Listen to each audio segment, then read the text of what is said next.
now there was literally tens of people there. There was a very small crowd. I heard it was rain and snow, but it happened. And that's the hardest thing with any event is that first one. You got to get the first one out of the way and make your mark on the community. So from there, it's just grown. This year will be our 14th year. Would have been 15th if not for COVID, but 14 years this year as we're planning on the event. Wow. So it's a great history. It's really a history of groups coming together. The motorcycle community can often be a rough and tumble group and very separate. But when this idea came together, Ron Lonsway, who has a ton of respect in the motorcycle community, then at Cummings Harley-Davidson, called Ed Henderson from Top End Cycle, a cycle shop on North Highway, and said, we're doing it. Called Kirk Bowles from Forest Cycle Works. And these guys didn't always get along and said, nope, you're doing it.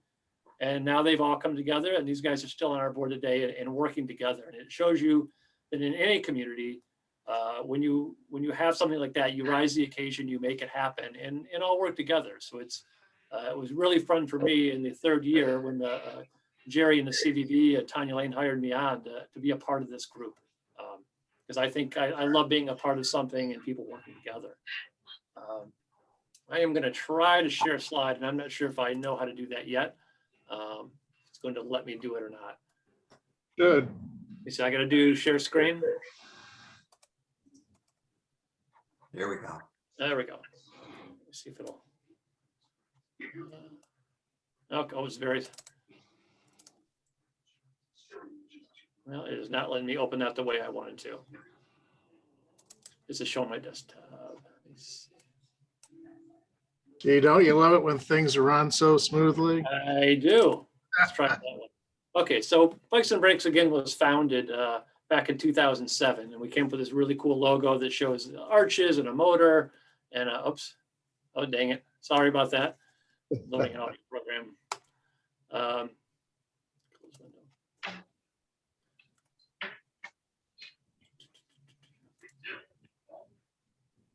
And now it has grown to something obviously much bigger. This event is huge. It is all over downtown, and you can see it's just a packed house. And it's something that, again, it's fun to be a part of something that's just grown so much over the years. And there's something. So there's a few neat parts of our event. One of them is the entertainment we bring in. As you can see, it tends to be a little crazy at times. Our company that works with us, Bordeaux Insurance, every year I go to them. And at the time it was Mike Bordeaux before he retired. And he's like, Chris, what am I going to have to insure this year? And I'm like, it's going to be okay. I've just got guys flying in the air, holding on to motorcycles. So plus he is about 60 feet in the air at that point. It is pretty, it's not just a photography trick. They're flying through the air at pretty great heights. So, but that's what people want to see. People come to a motorcycle show and it draws people into our community to really see something neat like that and something they haven't really seen before. Looks like Charles doing that. I'm going to try to bring down. There we go. So a big component of what we do with Bikes and the Bricks has always been the police department and the police motorcycle unit. It was a focus from the very first show. And it's a way, we think, for the community to really get to know the police officers in a different way. Some of the community doesn't always know how to talk to police. They see that uniform and they're not, they're a little more scared or they're nervous. And we're trying to cut down that barrier with this show. So the first couple of years, there's only a limited number of motorcycle units participating. But over the years, it's really, really grown. The last few years we did it, we had over 20 different motorcycle departments as part of this. From far away as the Louisiana State Police, the Montreal Royal Mounted Police. They've really come from all over the Midwest. And one of the reasons is because we throw a fun, friendly show. These police competitions, and they will go through different courses and different challenges on their motorcycles in our flat lot downtown. They really embrace each other and they get a chance to meet the public as well. Most police competitions of this sort are kind of in parking lots in community colleges or in an empty parking lot. And they're not really, the public's not around them. It's more of just the family members seeing it. For our show, they are the focus of our show. They are our main entertainment. And I think both the police and the crowd love that. The police get to do what they'd like to do, but they also get to meet people when they're standing around or waiting for their turn to go through things. So, and then the kids get to see them. And the fun part for the kids and families is, as you can imagine, when they're going through this competition, these bikes tend to fall a lot. They're around 800 to 900 pounds. When you're trying to make tight turns, they fall. Of course, safe, you can see the crash bars on there, but it tends to make the police officers more human to, I think, the crowd seeing them. And you'll see the crowd laugh and applaud and whatever, and the guys will get up and shake their heads, guys and ladies. And it's just really, I think it's a community building event to where the people that are gathered there see them as regular people. They're just human, they're doing a job, and we're all there to have a good time. So it's a really fun event that I think draws in different aspects of the community to make things happen. This next slide come up. So part of that, one year is we brought in, if you recognize this gentleman in the middle from the show Chips, it's Eric Estrada. We were looking for some kind of different entertainment and said, well, how can we draw people in that maybe they're not motorcycle fans? Maybe that's not their thing. We really want to be a community event here in downtown. So we got a hold of his agent and brought him in, and he didn't rise. Well, is he going to be a big celebrity? He's going to want to talk to people. Before he became an actor, he was trying to become a police officer. So when he got the opportunity to take that job on the show Chips back in the 70s, he jumped at it. He was super excited to play a police officer, and he was with us for 3 days, hanging out, having a good time, and just was a dream to work with. Signed autographs, but we found that year of our T-shirt sales, which was one of our revenue producers, we sold about 5,000 more T-shirts just having him here, which helps us to do our event. But again, trying to bring that community together where we get more people out to come to downtown, to come meet the police officers, and to have a good time in downtown Flint. So it was nice to have Mr. Estrada come hang out with us. As you can see, a few of the officers wanted a photo with him. The other fun part was he wanted to hang out with them. So we had catering set up for him at 501 or at Cork. And he said, do I have to go? Can I just eat with the police in their tent? Because they have their own tent. And we're like, absolutely. So he ended up going to the FOP hall at night and hanging out with the officers and just having a great time, and said he would love to come back at some point. So I think it's a great story for our community to have him here, but also to have a celebrity come and feel a part of our community and say, man, I want to come back. I had a great time. And be honest when they say that. It wasn't, oh, I had fun, I'll come back. It was, he couldn't wait to come back here. So we're looking forward to bringing him back again some point in the future. So we do a lot of different things at Bikes in the Bricks. Obviously the police part, entertainment, things like that. One of the things we've been doing for a couple of years now is a rockabilly pinup girl contest. So when first we said, oh, we're going to do a fashion show, some people were like, no, we're a family friendly event. And we keep it that way. So as you can see, these fine ladies in front of us do a great job at the 50s and 60s style pinup stuff, all very tasteful. We do a contest with them and award some prizes. But another way to bring a new community and some more entertainment to our event, just to try to make it. And as you can see, if in the middle there, Ponch is in the back getting a nice hug. He was a definitely friendly guy. So again, we're trying to think of ways of not just saying, hey, we're a great motorcycle show, but how can we be a part of the community? How can we do things that people would want to see or be interested in? And always trying to be a part of that. We really see ourselves as a community event. Another slide here. One year we brought in a thing. This is kind of hard to see in this picture, but it's a round circle that the motorcycles, you can see the motorcycles inside. And it looks like just boards lying on the sides. Those are actually basically pallets. So those bikes get rolling around, and once they hit that and go up a little bit, they basically go sideways. So they're going sideways in the circle, and the centrifugal force keeps them going that way. This is called the wall of death. And again, when Mike Bordeaux for insurance says, wait a minute, Chris, I don't want to hear about the wall of death, do I? And I'm like, no. But it is a very hard thing to do. And at times in the past, people have died on these things. They've been happening for 130 years, basically since motorcycles. Somebody built one of these things and decided to do it. but at this point, it's pretty standard. They do them all over the country, and they're very safe to do. So also as part of that, if I can put the other picture, that same year, and this was our big 10th anniversary. If you can see behind it, there is a globe. Of course, they have to call it the Globe of Death. You may have seen these in shows all over the world. The group we brought in that year is actually the official Ringling Brothers Globe of Death. This family is in their 4th generation of doing it, the same family members. They are phenomenal people to work with, just good artists and very professional. And you can see it's a great entertainment that we try to bring in that, and we don't really charge for these things. We want to bring entertainment. We cover the cost of that. So we're not charging for anything. That people can gather around and see these great entertainers and see what these motorcycles can really do. And again, it's a community thing. Come down, you can bring your family and see a great show without spending any money in Flint. So, so I mentioned as a young man that likes motorcycles, so I'll bring up a couple here.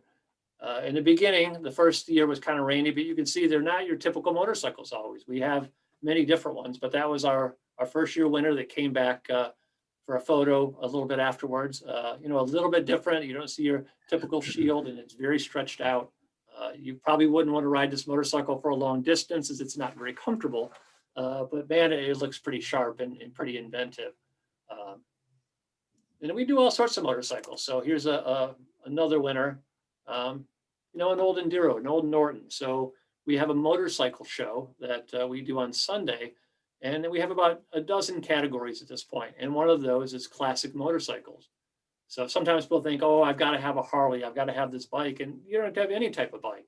Well, anything is welcome, any brand, American, Japanese, Korean, we don't care. We want you to enjoy motorcycling and enjoy your time on the motorcycle. So this is one of our previous winners. And then you get the more kind of crazy, stretched out, in a bike like that with all the crazy paint and customization, you're probably looking $60,000, $70,000. So they can get pretty expensive with a custom motorcycles. And then you have the kind of the other way around where people go the opposite way. And this is what they call a rat motorcycle.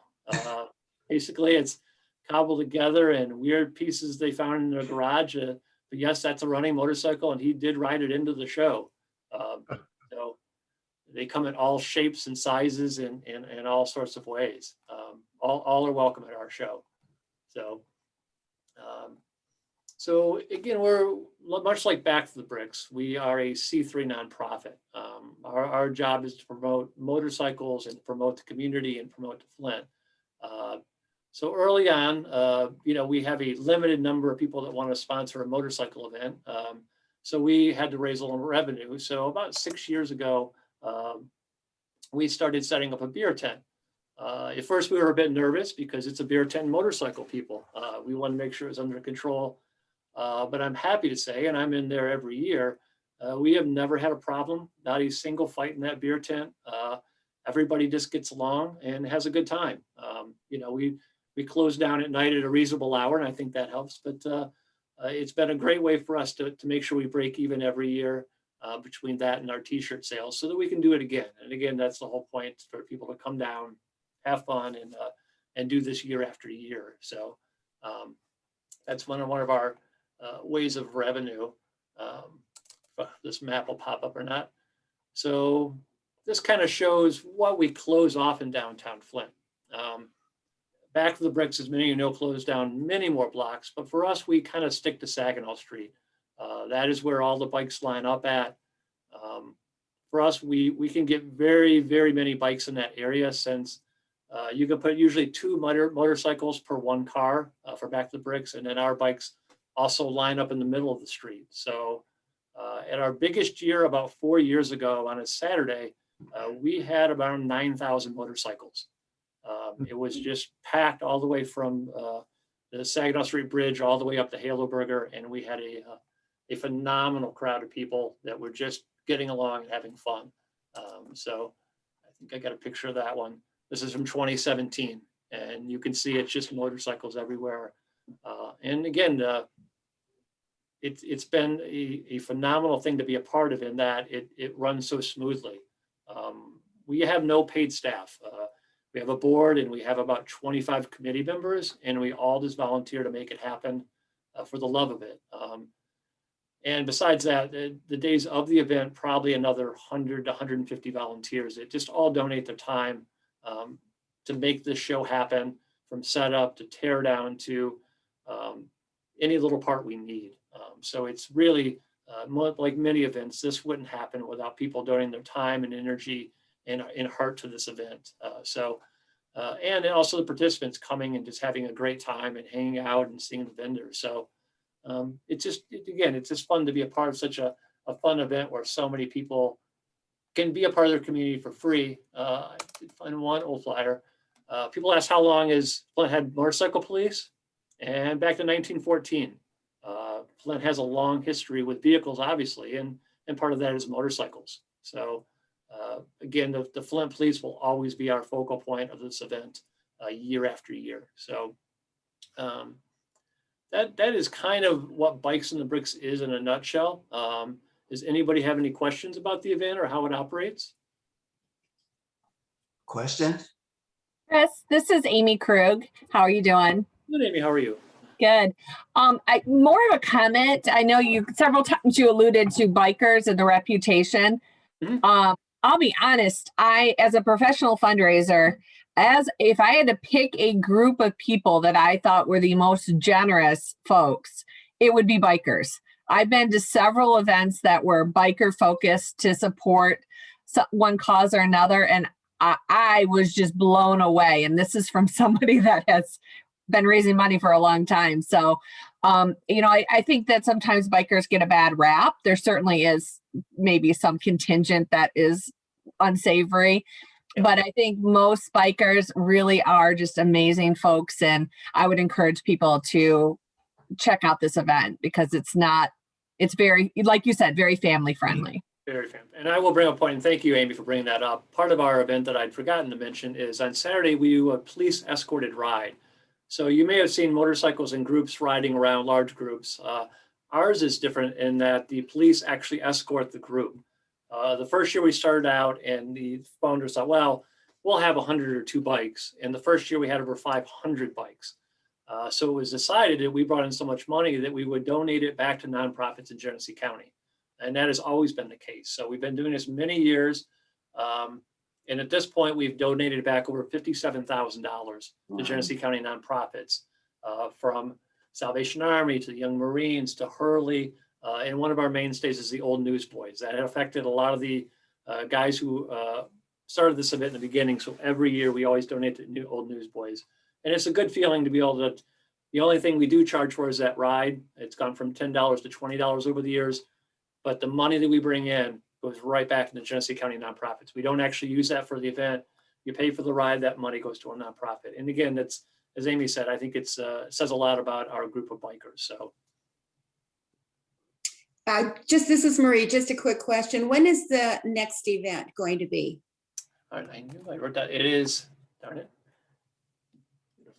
It is, it will be this September. It's the 10th, 11th, and 12th. So we are the weekend after Labor Day every year. So we're a couple weeks after Back to the Bricks and Creme. Initially, this thing started in October, but we noticed it was cold out in October. And we moved it up to the end of September, and now we've kind of gone as far up as we can in that second weekend in September. So we're one of the, again, as Jerry said, one of the biggest motorcycle shows in Michigan. And we like it because we're kind of always the last. So everybody always comes to see us for one last motorcycle show and have a good time. Okay, one more question. I know you said about having some of your stars coming on and so on. Any chance of the guys from American Pickers coming on? They're always looking at motorcycles and parts. They have, and we have talked to them in the past and probably will in the future. Like most celebrities, they don't come for free. So it's a matter of budget and what we can do. The year we brought in Eric Estrada and some other things, we actually barely broke even that year, but we thought, well, we're going to go all out. It's our 10th year. So we spent a little more money. We still made our charity donations, but we have looked at them and we would love to see people like that, again, the community knows and they'll come to see them. And hopefully, you always get those people that said, man, I was nervous to come to downtown Flint. And as I'm sure everyone in this group knows, downtown is a very, very safe place. Mhm. but it's convincing people, getting in there that first time. So hopefully we're one of many events and organizations that gets people into our community that first time and realize what a great place we have to be. I've got a comment and a question, Chris. Sure. I remember covering this event back when I was a reporter, and my favorite part was, I think it was on Saturday, when the police would go around the cones in the flat Yep. lot, and there would be some kind of an obstacle course. I don't know what that was all about, but it made for wonderful television. Let's put it that way. It does. And that is, and I couldn't find some of my photos. So it is this giant obstacle course. Again, the police are that focus. And actually about, I think 7 years ago, we added some real obstacles. They have to go over a teeter-totter. They have to go through, drive over pallets. And while you think a teeter-totter doesn't sound tough, because it's only about 2 feet in the air, it is very hard to do on a 900-pound motorcycle. And we've had 3 of them fall over the years. Again, no one got hurt. The bikes got scraped up a little bit, so they had to tell that when they went back to their department, wherever that is. But it really, as Joel said, it's really neat to see those officers going through. And I think it's fun because they're in civilian clothes. They look like regular people, and it gets that connection. You see a lot of young kids come to our event, and the officers tend to go over and talk to them when they got a break. And you just see their faces, like they're scared at first, and then they get to know them. And that's, again, one of the great parts of connecting with your community. One other thing, Chris, is about COVID. Now, you didn't have this last year because of COVID, right? Correct. So are you doing anything different this year? Or do you think by then most people will have been having their shots and that they can wear a mask and kind of stay apart? Or have you had making a statement, anything about COVID?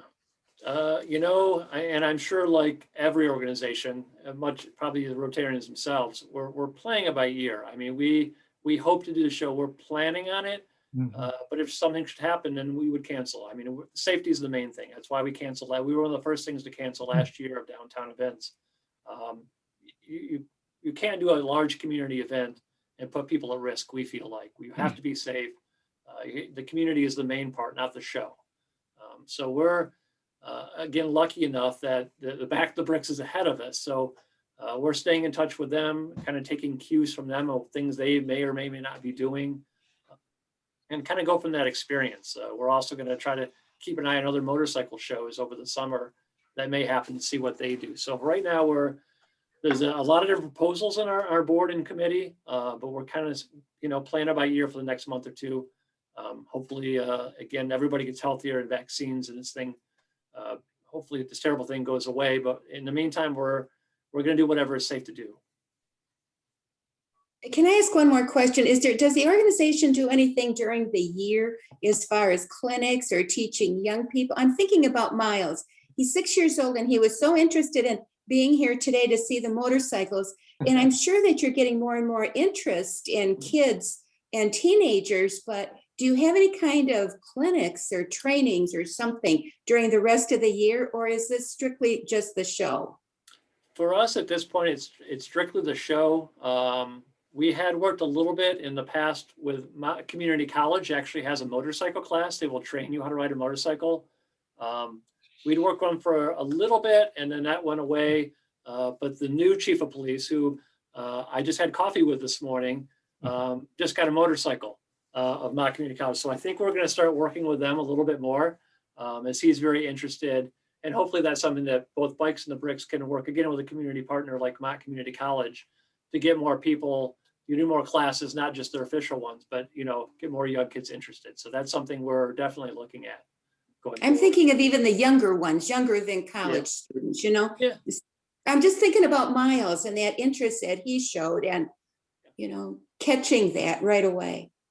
We do talk about that, especially at board meetings. Sometimes we're not there yet. And I think part of it is that the Bikes group all own their own businesses or work. So everybody's at work all day. So we've talked about, and we've almost talked about hiring staff. And we were right at that point when COVID hit. We were ready to hire a director.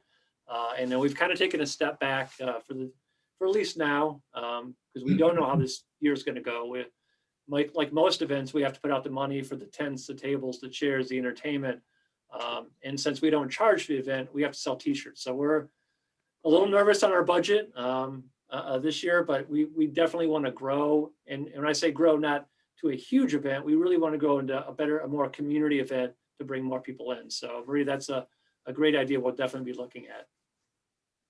Do you do anything with any of the older bikes, show them, or do people have them, or display them, or do work with them, show people how they still work or anything like that? Yep, we did. One year we had a selection of very like pre-50s bikes that we brought out and had people stand by them and show how they work.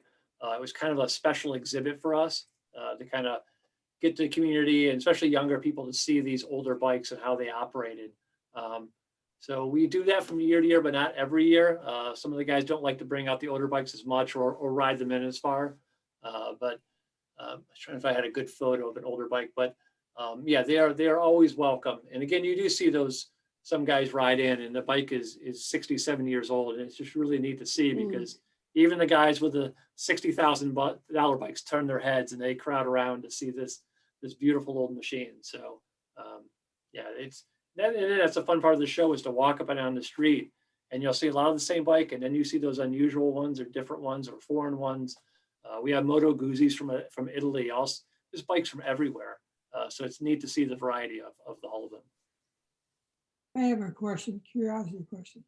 In 1941, when the war started, Yeah. the two older brothers had a Harley Davidson and one of their friends had an Indian bike.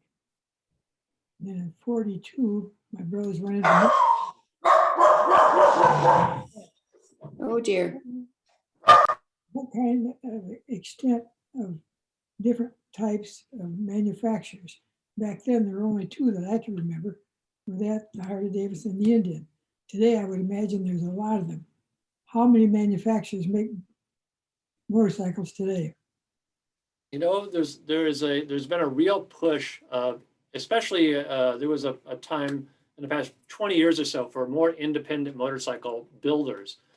So there's a lot of companies that started building, especially the choppers or their high-end bikes through the 90s and early 2000s to where there was probably about 50 different companies building motorcycles. You know, you have your big Harley Davidson and your Honda and your Kawasaki that make, you know, thousands of bikes, but then you have these other smaller kind of niche companies that were making hundreds of bikes a year and more hand built. So obviously some of them have gone down with the COVID market and then again in 07 when the crash, but there was probably still a good 30, 40 different motorcycle builders. One of the newest ones in the past couple of years has been the actor Keanu Reeves. He has his own motorcycle company and they build these really high-end, literally hand machine motorcycles that start out around $100,000 a piece. Wow. As you can imagine, they're very light and they're very fast, almost too fast probably. But there are so many people that get into different aspects of motorcycling. Another new part for us has been mini bikes have this huge resurgence now to where about 4 years ago, we started having a small section of mini bikes for our motorcycle show. And they actually do Friday night after our main entertainment, the mini bikes race on the flat lot. And it's just neat to see because that does draw some of the kids in because the bikes are so small, but also a lot of adults own these. And it's always fun for some of the crowd to see some of the bigger gentlemen on these small mini bikes riding around. It's just fun. We just all have a good time with it. But yeah, there's a big mini bike uptick right now, a whole mini bike community. Thank you. Chris, what kind of bike do you ride? I do have a Harley Davidson, a 2004 Softail Deuce that I just took a large trip with last fall. When COVID hit, friends of ours had a trip planned for about 3 years. So we adjusted it a bit, but we rode out to California to San Francisco, then rode up the coast on Highway 1 to Oregon and back. But we just camped in little out of the way places, this distance with three of us. But we did around 7,000 miles in 16 days. Wow. Wow. Put a couple miles on my bike. So I love riding. And for me, it's the scenery, much like a lot of us with Bikes at Bricks, where our party days are way behind us. We just love to ride and enjoy it. And it's the scenery. And most of the time we go riding, when we meet up, we're like, okay, where are we going to eat at? So if we're either going to Lansing or somewhere else or up north to Sporties and Pinconning, a lot of our riding involves our own food. So, Hey, Chris, Oh, great sorry. presentation. Sorry, Marie. I just wanted to talk a little bit now that the better weather is here, to remind people to really look out for motorcyclists. Yeah. You know, my dad died when I was 16 years old from a motorcycle accident. And, you know, I've always spoken about the safety behind motorcycles. So I just think that's an important thing to Mhm. mention.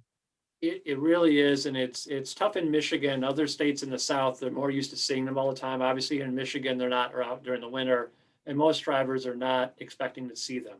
They're not used to seeing the one headlight or the smaller vehicle. And then for both motorcycles and cars, it seems like so many people are on their cell phones still in their vehicles these days, which is frightening to us. Chris, I So just have to share a quick story. A few years back, family was here from Europe and we were in Montana. And one morning in the hotel at breakfast, I heard people speaking French, a bunch of guys. And my family's from Belgium. I was born in Belgium. So anyway, so my cousin went over to talk to them. And these guys were from outside of Paris, this group of 10 guys. And they said they all had motorcycles. And what they do is every year they come to Chicago. And well, maybe not every year to Chicago. That year they came to Chicago, rented motorcycles, and then they drive across the United States to see different parts of the states. And that year they were heading to Vegas. And then from Vegas, they would fly home. But they said they've been doing that every year. And that's how they see the United States and they love it. And that's it. I mean, for us, again, with my trip, it was seeing the scenery. We couldn't wait to go up Highway 1. We rode through Yellowstone and we loved the scenery. Depending on your story, one of my first cousins, who my family's from West Virginia, actually took a trip 2 years ago to Vietnam and Laos, and they rented motorcycles there, and that's how they got to know those countries. So it's a great way to see scenery and to meet people, because you've got to get gas all the time, way more than you do in a car, and you got to eat. So it's a good way to meet people from all over the place. I have a question about Michigan helmets. Is that ever, first of all, I don't think it's a good idea, but I don't know if the facts prove differently. I like your comment on that, and I think we'll ever have that looked at again for safety. I don't know. You know, it's definitely a different opinion. As much as Republican and Democrat, seems like half the bikers love them and half of them hate them. I try not to get into people's personal opinion of it. You know, I've seen people ride around with flip flops and shorts on, and that makes me nervous as well, because if you fall on that thing, you're going to get hurt. Did you wear a helmet? I usually do, but there's times that I haven't. When I was riding on the West Coast, when going through Nevada, it's just straight, and you're going 80 miles an hour on a straight road. And we were all burning up. It was about 105 degrees. So I got my forehead pretty tan that day. Yeah, I try not to wade into the politics of things too often, to try to do what we do. So. Well, Chris, thank you for a very excellent presentation. You can tell by the questions that you generated a lot of interest.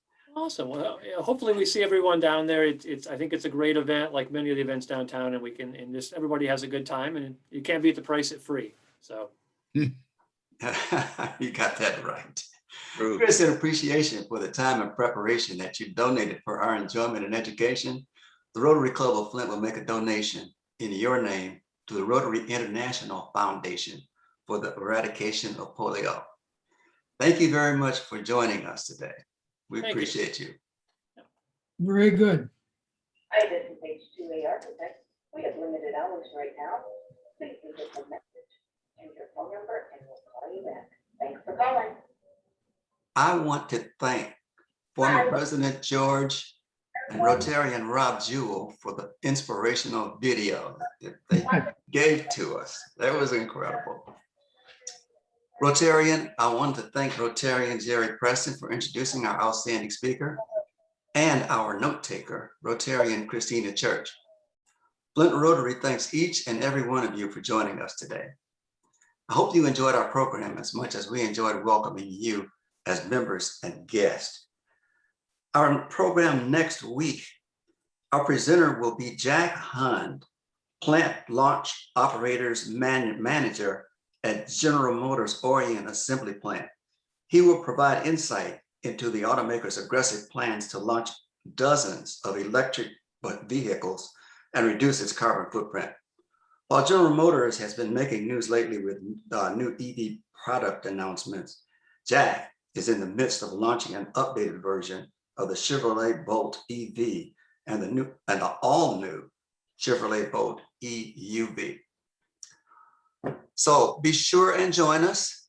Stay safe, keep warm. And I lost my screen. But be sure and join us next week. And look or listen carefully for the bell to ring, because that will stipulate that we are adjourned. All right. You did it.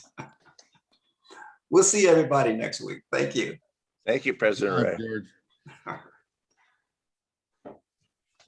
Ooh.